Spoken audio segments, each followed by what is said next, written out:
As I enter the last 24 hours in the CDK, and prepare for 90 house, I'm going to take a moment to reflect on my time here, and what has happened.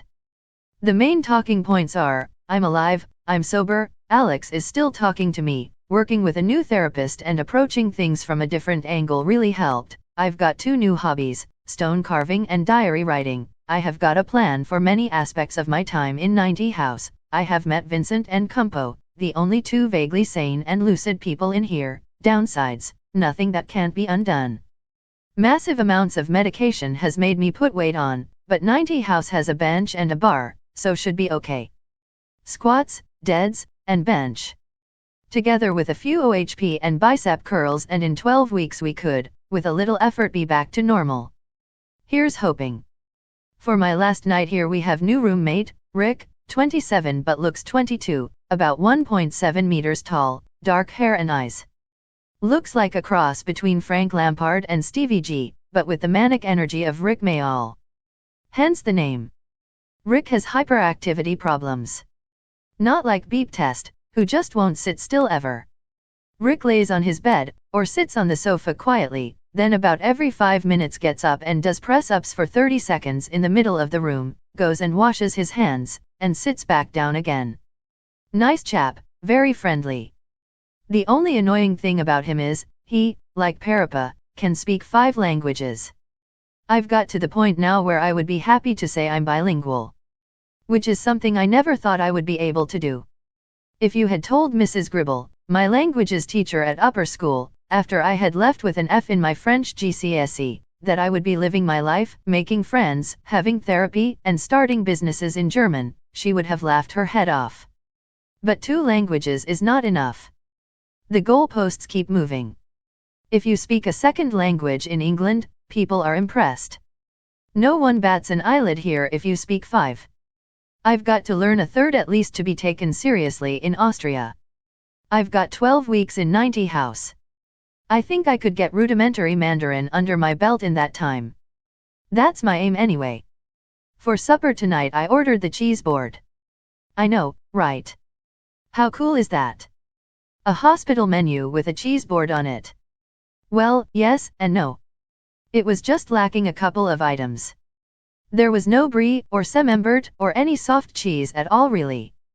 There was no Stilton, or any blue vein cheese, or red vein cheese, or white vein cheese for that matter.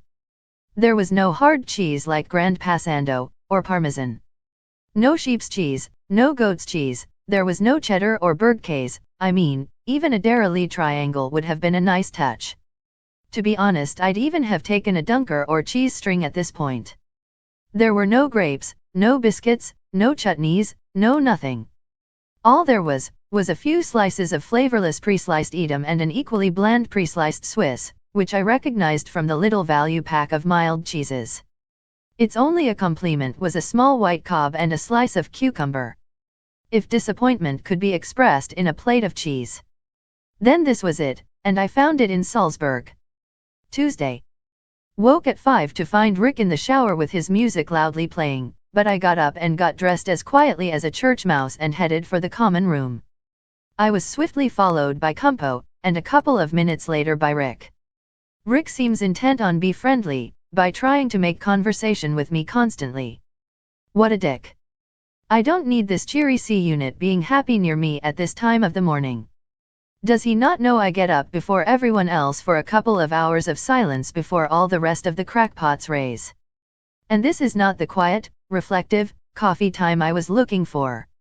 He's already done 100 push-ups before 5:30 in the morning.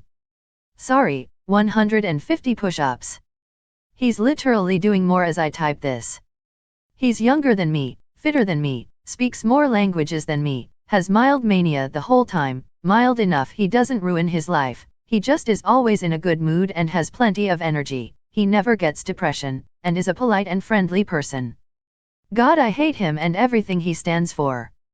Okay, so, as this is my last day in the CDK, I thought I would show pictures of the people here, to give you a little bit more of an idea of what they looked like. Firstly, this is Vincent. Without him and Kumpo I would have never recovered.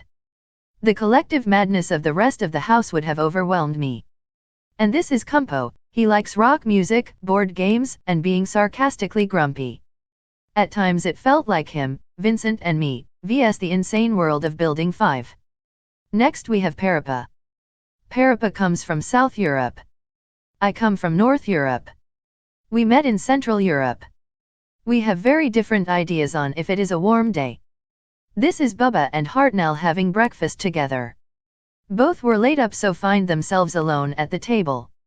Which is actually a bit of a bonus. This is the mysterious house Vincent found. This is the bluey purple light you can see. This is the old autopsy table. This is me on the old autopsy table. Group shot of breakfast. The guy in the check shirt nearest the camera is beep test. And this is Building 5, and the cafe. My home from home for the last 3 weeks. Sadly we must now say goodbye to Vincent, Kumpo, Bubba, Hartnell, Beep Test, and Rick. I'm off to 90 house. Wish me luck. I have lots of new people to meet, and new routines to learn. Onwards and upwards, dear reader.